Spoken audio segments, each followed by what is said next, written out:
Hi, everybody. We are live, Facebook Live, This Old House, talking with Richard Trethewey again today. We did one of these a few weeks ago, and we got so many questions about solar electricity, solar power, people wanting to go solar, considering going solar. We decided to do another one of these, so welcome. This is part of this Future House series. Before we dive too deep into solar, I just want to take a minute to congratulate you, Ross, on Future House. We did this first segment looking at robotic walls, and it's been seen almost 100,000 times on YouTube in the last 3 weeks, which is one of the best segments we've had, at least this season, certainly. So amazing. It's Thank cool. you. Thank you for everybody that watched the video. I'm so excited. I mean, 100,000 views, speechless. Yeah, So Future House is going to be, I think, an ongoing thing with us, both on Ask This Old House as well as on our social and digital platforms. So look for more Future House. Ross telling us some cool futuristic stories. I'm Heath Rosella, the producer of Ask This Old House, and Ross is our home technology expert. There's our Twitter handles right there. Ross, I know you've installed a lot of these systems. And I have one at my house, so I have some experience there, and we've done, I don't know, 3 or 4 on the show now at this point. Yep. There's a lot of questions that come up with solar. A ton. It's still relatively new, I guess, for people. One of the biggest, well, I guess we should clarify first the types of solar that are out there. The main one that people see is photovoltaic, right? Which is electricity. Right. So yeah, the main one that everyone's talking about right now is solar, electric, or photovoltaic. We just shorten it for PV. Yep. What that is basically a module that will basically take sunlight and convert it into DC electricity. And so that DC electricity can then be inverted to AC power, which we use in our houses, and it then can power our house, go back to the grid, feed the grid, go off grid with batteries, all that good stuff. But there are other types as well. There's concentrated solar. There's also solar thermal, right? So using the sunlight's energy to create heat or hot water. Yeah. So I think of this more for making domestic hot water, things you're going to, your shower water, your dishwasher, that kind of stuff. Right. When it comes to photovoltaic, though, I think that's, just as I drive around here in Massachusetts, obviously, where we are today, huge solar state, lots of local incentives as well as the federal incentives. Huge so we see these systems popping up everywhere. But chances are, if you're driving around and you see, the big black or blue panels on somebody's roof, that's solar electricity that you're looking at. People are making power. They're not heating their house with it necessarily. Right. They're not heating their water. Right. They're plugging in their devices. It's a power plant on your roof. It's pretty cool. Really cool. The cost question comes up all the time. Already, before we even started here, we saw it from Rob. We saw it from Brian, wanting to know about both the upfront cost and the payback periods. Right. Costs have come down a lot recently. Yeah, and they keep coming down. So here's the thing. So when you're thinking about a solar PV system, what you have to nail down is what type of system you're going to do. Are you going to do a buyout, which means you're going to own the system up front and pay all of that money up front? Or you're going to do a lease or a PPA, a power purchase agreement. Both of those are like renting the panels on your roof, and you're getting the power off of them, but somebody else owns them. Yep. So the fundamental challenge is if you own them outright, you own the maintenance, you have to pay the upfront cost, right? So that can be a lot to bear. That can be $20,000, $30,000. Sure. A lot of money. However, you reap all the benefits. So the federal tax credit, the state rebates, the SRECs, all of those go to your pocket, not to somebody else's pocket. If you do the solar lease or the PPA, what you're doing is you're having a lease or a solar company basically own the panels, and then you are basically renting the power that you get. Yeah. But they maintain them, and they own the system, and they get all the financial incentives. But it's much less out of pocket up front. Right. Right. The install cost to own the system is usually somewhere between $3 to $6 per watt. Okay. So, a 5 kW system, which you typically see on a residential application, that's going to be somewhere from $15,000 to $25,000 in that range. And help me with that math. When I think of the sizing of a system, I often think of how many panels might fit on my roof. They're about 3 feet by 5 feet, typically, right? 3 by 5.5. Yep. Okay, 3 by 5.5. Yep. So that's a rough way to sort of figure out how many I might be able to fit on my roof. Yep. And what are we talking about? It's what, in the 250 to 300 watts per panel, something like that? Is that a good estimation, or is that higher now? Yeah, I mean, it keeps going up and up, and also the solar cells are getting more efficient, and there's more solar cells on a PV panel. So the traditional ones that came out, many years ago were 200 watt, and now everything's going 250 and above. So now there's 300 watt panels, and there's actually 350 watt panels. Oh, wow. Those are 72 little solar silicone cells. So there's 72 of those silicone cells on those commercial panels. Yeah. You can still use them residentially. But yeah, 250 to 350 is what you're seeing today. It's kind of like my cell phone. It gets faster every couple of years or every couple of months. The iPhone 5 to the 6, the 7, or whatever. Yes, exactly. No headphone jack on your panels. No, just kidding. No. But I want to get back to cost a little bit, and I want to tell you about my own system, just because I've had one for 5 years in my house now, which is great. But I think just a lot of questions people are asking too are just, is it a good choice for my house? You need solar access, right? You need to see the sun. That's the biggest thing. A south-facing roof is best, right? Yeah, so site conditions are going to be the biggest driver, whether it's a good fit for solar or not. So ideally, a south-facing roof, that's the most important part. If you have a south-facing roof with zero obstructions, no trees, nothing blocking it, that's going to be your best system. Yeah. If you have an east-west roof, it's still going to work, but there's a hit in efficiency. It's about 20% if you have an east-west roof. The inclination angle, I get asked a lot about that. Do I want to lay them at 10 degrees off the horizontal? Do I want to be at 45 degrees? What do I want to be at? And some of that's going to be affected by the roof structure itself, the pitch of your actual roof. Right. But if you had a flat roof, if you have a modern house, you can tilt it. Yep. Yeah. Or if it's a new construction and you wanted to design it for solar, which what do you want to do? So the ideal number is you want to be at your latitude. So in Boston, we're at 42 degrees latitude. So the ideal inclination angle would be 42 degrees off the horizontal. Interesting. And so if you're going to be like, let's say 25 degrees, it's not like it's a huge hit in efficiency. It might be up to 10%, but it's still something to take into account. The state rebates and the state or utility electric rates, those are going to be two drivers in addition to the site.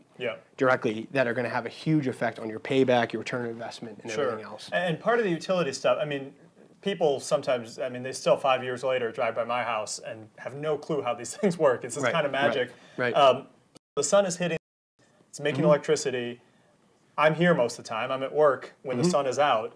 What happens to that? I know, but for our audience's benefit, what happens to that electricity when I'm at work and I'm barely using? My refrigerator's kicking on every hour or something. But so here we go. So there are grid-tied systems and there are off-grid systems. With a grid-tied system, all of that power is being directly used in that house if there is a demand, and if it's not being used, then it's going back to the grid. So it's actually going to be used by your neighbors.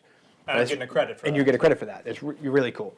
In an off-grid example, which is you don't see as much, but in the cabins in woods where the grid isn't available, for example, those are going to be battery stored systems. So all that electricity is either used in the house, and if it's not needed, then it goes to the battery bank and it feeds and it stores in that battery storage system to be used at a later date. It's like when I charge my cell phone at night, it gets all its power, and then in the daytime I can walk around and I'm using that power throughout the day. Exactly. Interesting. I think for most of our audience, these are suburban people probably.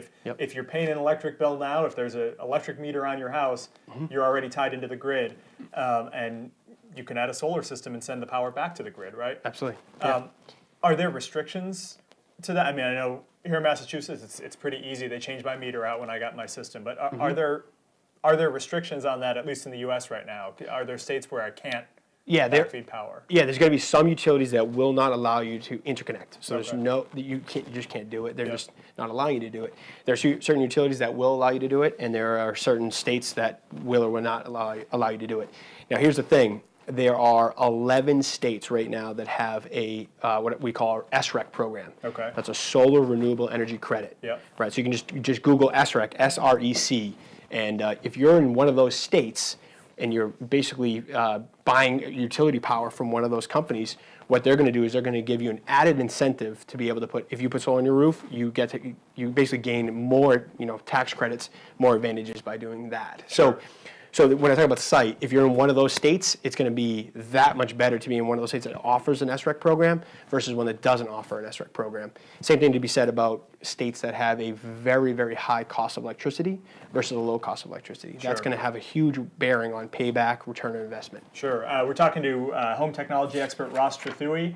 I'll put our Twitter handles up there. Talking about solar energy, if you're just joining us, and solar powered, part of our Future House series here at This Old House. And we're live right now if you're watching us on Facebook. Ask away. We'd love to get your questions. In terms of sort of those rebate programs, I think it's important to point out, even if you're in a state that might not be as favorable to solar, there's still a federal program, and it's in effect, at least until 2019, where it's I think 30%, right, that you get back. 30% of the total upfront cost. including installation, Including right? installation. It's hard goods and installation. So if you pay $30,000 for your system, there's a $10,000 federal tax credit that you can apply over 3 years. Yeah. So you could use, a third of that $10,000 over the next 3 years. And then in 2019, after that, it starts to get tiered down. Sure. But I think it's worth pointing out there, too, the tax credit, it's a credit when you submit your tax, when you do your taxes for the IRS, you're still having to pay the full purchase price up front. Correct, yeah. So you got to have a good-sized bank account, perhaps. Yeah, for the upfront cost, is definitely it can be a bear, for sure. And this is where the power purchase agreements and leases and stuff come in. It's part of what excited me, 5 years ago when we did our system. I just wanted to share sort of my costs. Obviously, everybody's site is going to vary. Everybody's costs are going to vary. But at my house, the initial plan that was spec'd was 26 panels, which was a 4.8 kilowatt system.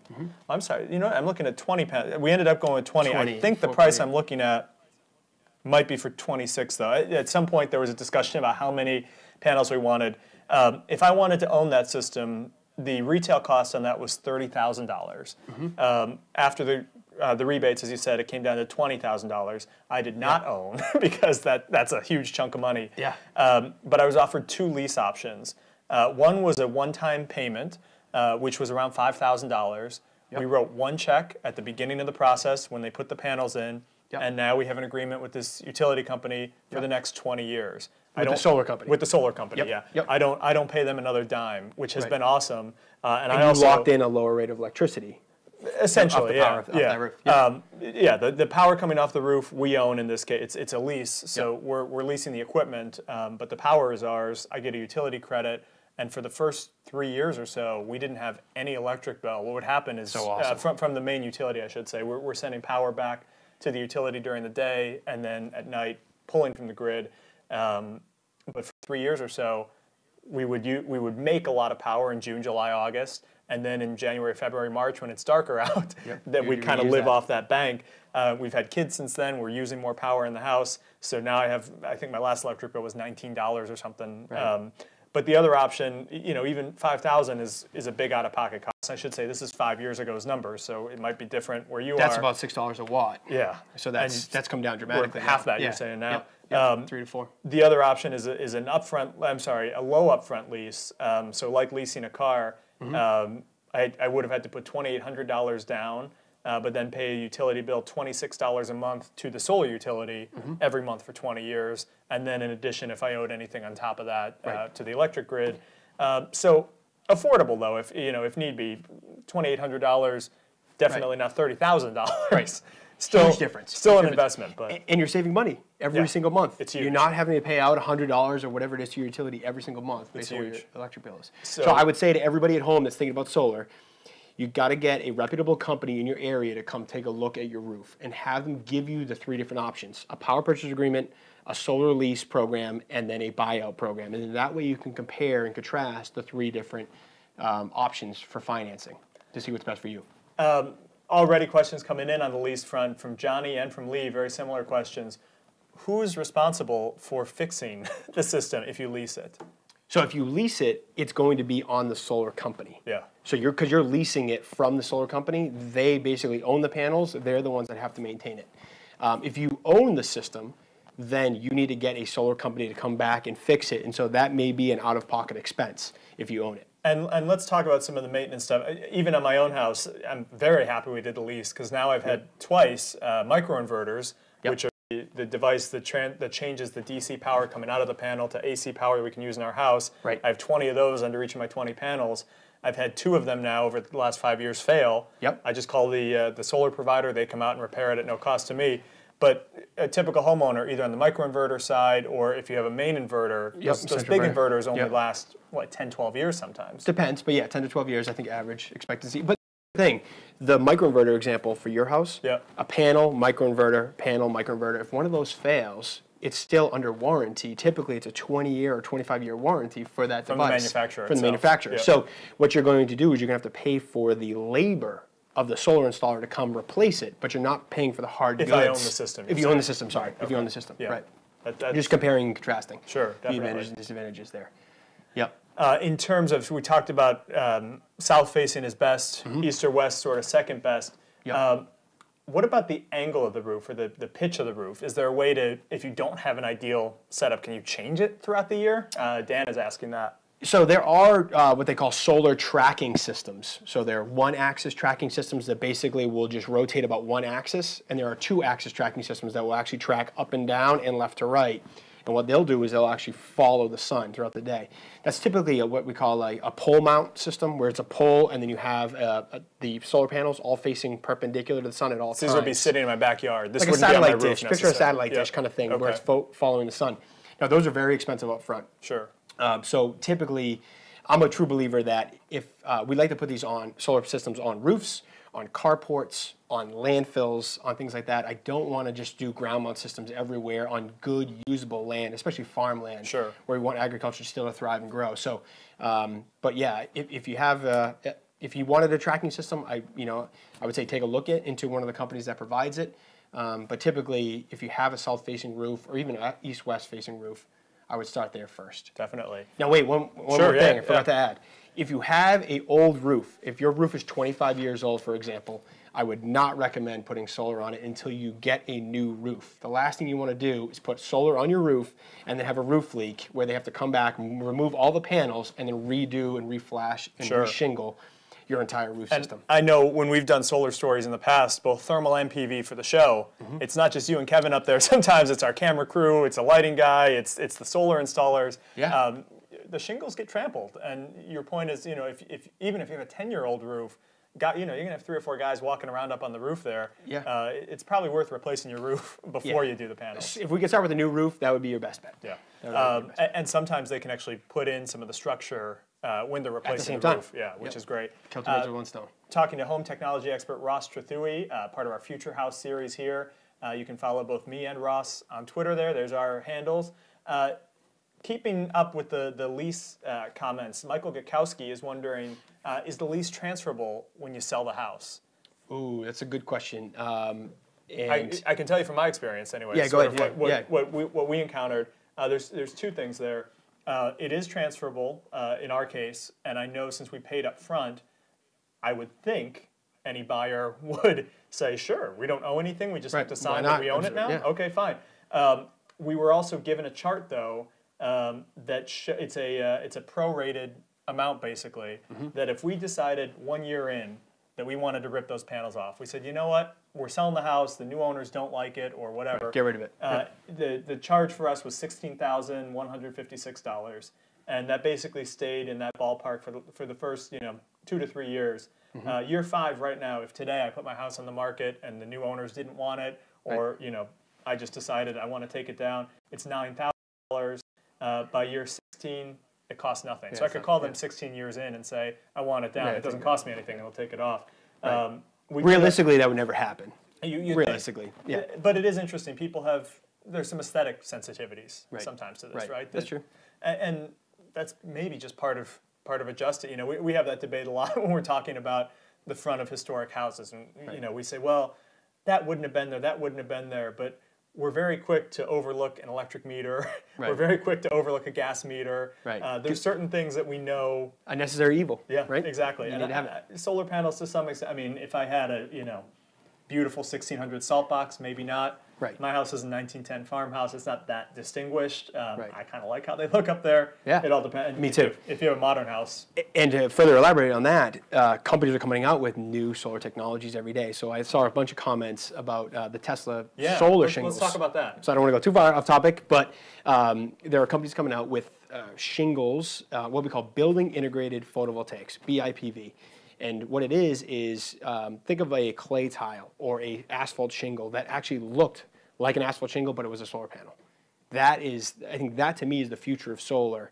I still think there's some bugs and some things they have to figure out. Think about it. If you have every single one of your shingles is a PV cell, each one needs to be wired. Yeah. How do you data log it? How do you track it? How do you troubleshoot it if something goes wrong? Right. So I think there's huge steps on the aesthetics front. I don't know how the implementation will work as well. moving forward. But I think that is the future. Inevitably, that is the future. It's invisible. Yeah, no, people love it. And for people that don't know, this Tesla solar roof idea, Tesla and Solar City kind of working together on this. Yep. From what I understand, there's a solar collector that goes on the roof first, on the sheathing essentially. Yep. And then there's sort of a glass covering over it. I think it's all one. Is it one piece? Okay. It's all one piece. Yep. But this has just been unveiled. There's a couple of test cases out there. It's not really. I don't think it's something you can call and get on your house tomorrow. No, it's not market ready yet. But it's getting there. It is something we're looking at closely, and hopefully in the next year or two we'll be able to cover on the show. We're excited about that. But the other thing that you turned me on to, and we talked about this a little bit last time in the last Facebook Live, is this company that they print skins essentially for your solar panels. Yep. So if I had a Mediterranean roof or something and I wanted to keep that clay tile look. Yeah, so picture what people would say the ugly PV panels, the solar panels on your roof. What if you could apply a sticker to that PV cell? If you apply that sticker to that PV cell, then what you can do is you could have it blend in with the surroundings. So there's a company I know, Sistine Solar, that makes this UV resistant sticker that sits on the top of the panels. It's about a 10%, 15% degradation in terms of how much you lose by putting the sticker on the panels. But I think, the future will be solar on walls, solar on roofs, and it will be completely invisible. Actually, they're coming out with solar glass. So picture a window that can absorb solar energy, convert it into electricity, but you don't know it. You can see right through it. It's as if it's a normal window. Sure. Every surface. And it's funny, I mean, literally, Alexander Holford's writing in solar driveways. Yeah. Could that be a thing? Yeah, they have that in Europe. Yeah. You can see that. And Brian was asking, why can't you mount them on the gable end of a house? Well, maybe you wouldn't want the big panels, a big 3-foot panel, or 5-foot panel sticking off the edge of your house. Gable meaning at an angle or gable off of? I would assume the front, the front gable, like the kind of triangular piece of a house. Why not put it on the sidewall there? You could, but you lose a lot as you go. You're talking about like a vertical orientation. Right? That's what this guy's talking about. But I think you're saying someday every surface could be solar. Absolutely, yeah. So if you've got an east, a west, and a south-facing structure, why couldn't it all just be there to absorb sunlight? And if it's basically invisible, aesthetically pleasing, nobody knows it's there, and you basically just have one continuous power plant that is the exterior structure of the building. That's great. Very cool. We've looked at it a lot, and we've talked a lot today already, just sort of from the homeowner's perspective, and the benefits.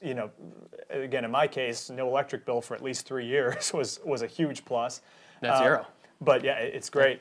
From a sort of larger scale community perspective, one of the great things about solar, or sort of what we call distributed energy, is the idea that if you have one power plant in your neighborhood, and it doesn't matter what it is, if it's coal, if it's nuclear, if it's natural gas, imagine something goes wrong, right? There's a hurricane, there's an earthquake, there's a terrorist attack, whatever it is. Right. That power plant is down, and the entire neighborhood is without power. The grid is down. Yeah. Just, I guess, explain that distributed grid idea, that distributed energy. Yeah. What does that mean, and how is that good? So I mean, I know like Tesla's Powerwall is one idea, Enphase is coming out with one, Sun and Battery. So these companies are coming out with battery technology that can be used inside your house that basically takes you off the grid should the grid go down. Yeah. Right? The idea is that you can generate solar all day long, feed it into this battery system that you can then use energy from the batteries at night when you're in the house after work, as opposed to pulling it from the grid. The advantage there too is that if your grid ever were to go down, like the example you just said, you still have a power producing device local, your own roof. Right. But I guess it's also important too to just even without sort of the backup aspects of it, the idea that every house could be a power plant, right? That we're all feeding, we're all feeding globally. Power, just into and what that very well could mean. As we look at peak energy, you've got to design the transmission lines and the power plants and everything infrastructure for the largest energy load, which might be the hottest day in August when people have their TVs going and they've got the air conditioning the 95-degree July 4th. And everybody's using power. You need to design to those conditions. Well, that might mean upgrading a power plant. It might mean building 2 or 3 more power plants, or it might mean solar on 10,000 roofs. Right. If we can get distributed energy across every single home, whether it's wind or solar or whatever it might be, we then don't need to have coal power plants. We don't need to have natural gas, oil, all these different nuclear. We don't need those, right? So it gives us more energy independence. It reduces our, our greenhouse gas emissions. It's, it's better for so many different reasons. Yeah, and just the costs alone, to me, that was one of the biggest considerations we looked at. And I think part of it too is when you think about sort of the overhead of running your house. If you look at it like a business, your mortgage isn't going to change all that much. That's pretty much fixed. Yep. Your utilities, you know a certain amount, a certain range of where they're going to be, and you start looking at, well, how can I control those costs then?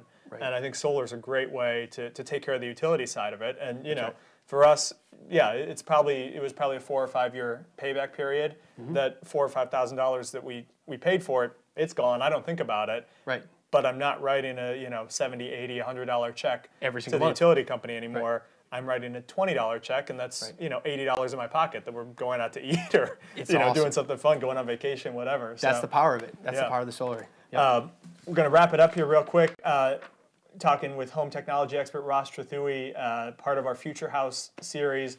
We hope you guys have been interested both in the Future House segments we've been doing on TV, as well as sort of these Facebook Live chats. We're really curious what you guys think. We've been getting a lot of great questions today that we've been able to answer, but let us know just generally, what types of topics would you like us to see covered? What interests you? I mean, we've been talking about everything from 3D printing and 3D imaging of a house to a robotic kitchen that can cook meals for you, to alternative forms of energy, different oils and natural oils that you could use to heat your house Fuel someday. cells, all of this. It's pretty crazy. Smart home. We hear you guys. Everybody's asking about Tesla. We get that. We're looking into that. When that's ready, hopefully we'll be able to share that with you guys as well. But yeah, please keep the comments coming, keep the questions coming to This Whole House Facebook account. This is Ross and I's Twitter handles as well. Feel free to reach us there. And thank you all for participating. Yeah, thank you everybody for taking the time to ask away, and hopefully we'll do more and more of these, and keep the questions coming. Yeah, let us know what you want to see, and we'll post them. Awesome. Thanks, everyone. Thanks.